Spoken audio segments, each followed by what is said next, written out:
Hey, welcome back. My name is Dino. Welcome to this mini lecture on Bud Light's response to the Dylan Mulvaney campaign.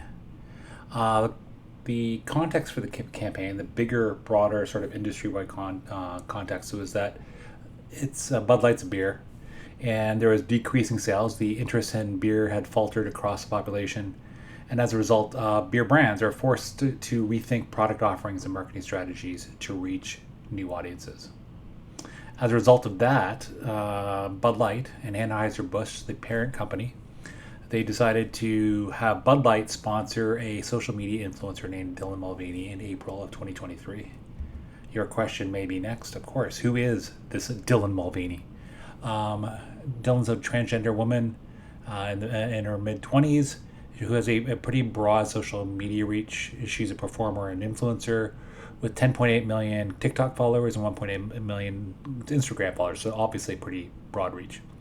And the reason why Bud Light found this good and attractive was that she'd be attractive for trying to reach young customers and demographics that normally maybe are not addressed by beer companies.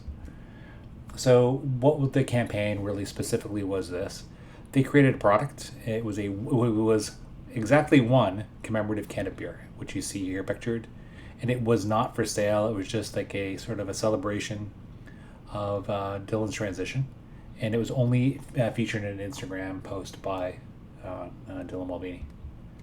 So the post was a Mulvaney video. She had previously posted about Bud Light as a brand partner, and this post showcased a customized Bud Light can the brand sent her as a gift to mark a milestone in her transition. So it's kind of congratulatory, celebratory.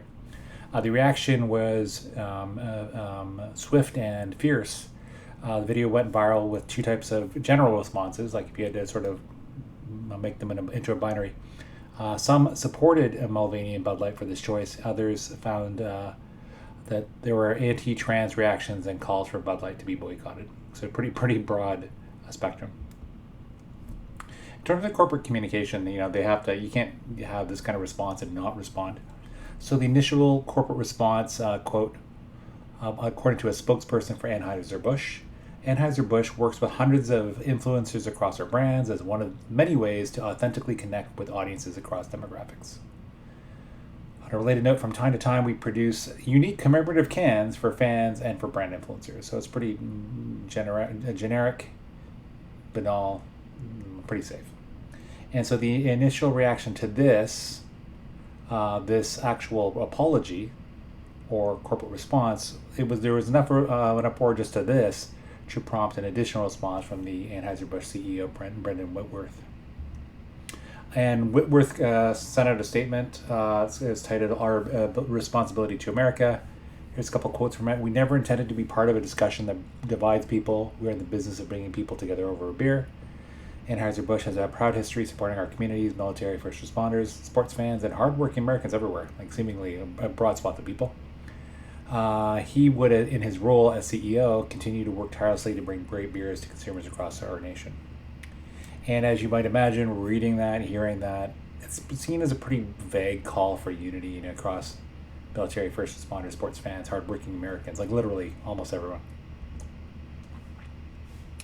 Again, the response to this response was not great. People found it inauthentic, and here's from Jared Watson, who's at NYU, and he's a marketing specialist. Quote, "Bud Light misunderstood their ability to reach out to a new target market and the backlash they would face with some segment of their current market. CEO's response that I just read is a half step backwards, which does not satisfy their existing market." So it wasn't like a full step back. It wasn't a no step. It was like a half step. And this market they're trying to appeal to sees this as an inauthentic move, to end up in a position where they've satisfied nobody from the anti-trans community or those who support trans rights. So there's obviously going to be some conclusions I'm drawing from all of this in terms of some of them are about brand impact. The Beer Board, which tracks sales of beer, previously said that the 3,000 locations it tracks poured 6% less Bud Light than their rivals, ones like Miller Lite and Coors, from April 2nd to April 15th, 2023, which was a turnaround from previous weeks. Bud Light sales eventually fell 17% in the week ended April 15, compared to the same week in 2022. So this sort of seems to imply there's at least a short-term hit in beer sales for Bud and its Bud Light and its brand of beers. In the long term, it's too soon to tell whether this boycott impacted sales in the long term. This sort of points to the notion that customers often don't commit to them for long. You know, if you really like Bud Light and you're pissed off about this, and you still like Bud Light, you'll probably go back to it, which is a pretty cynical take, but I think this is what's being communicated. As a result, Anheuser-Busch stock initially fell only about 3% in May 2023. And this sort of light drop probably speaks to both that Wall Street's not too worried about it. Also, there's more than Bud Light in the Anheuser-Busch beer portfolio. And the second conclusion is that there's two sides of advertising and marketing. There's a lot of value-based advertising and marketing, and this raises and again, presenting a binary in terms of representing two broad values. How do you reach some audiences without offending others? So value is represented in products versus the values opposed to that representation in the products. Say again, in this case, commemorative can represents pro-trans sentiments and values, and the anti-trans reaction grew in opposition.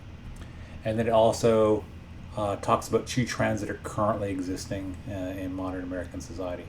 People are, and unfortunately across the globe as well, people are much more interested than ever before in the underlying values of brands, which is one trend. And then unfortunately is also the political polarization of the country. That's according to Daniel Korshin from Drexel University. So as a result, people like their values, and that's great. But when things are so polarized, when you're really strong for one value, it can be opposed really vehemently, the exact same emotion and virality of reaction. And unfortunately for Bud Light's case, Bud Light and Anheuser-Busch as a company was not able to meet these values and trends. So that was Bud Light's response to the Dylan Mulvaney campaign. Thanks for watching. My name is Dino. Please feel free to like this video. Please feel free to comment, to add to it. And please feel free to subscribe if you'd like to see other videos like this. Thanks for watching. Take care.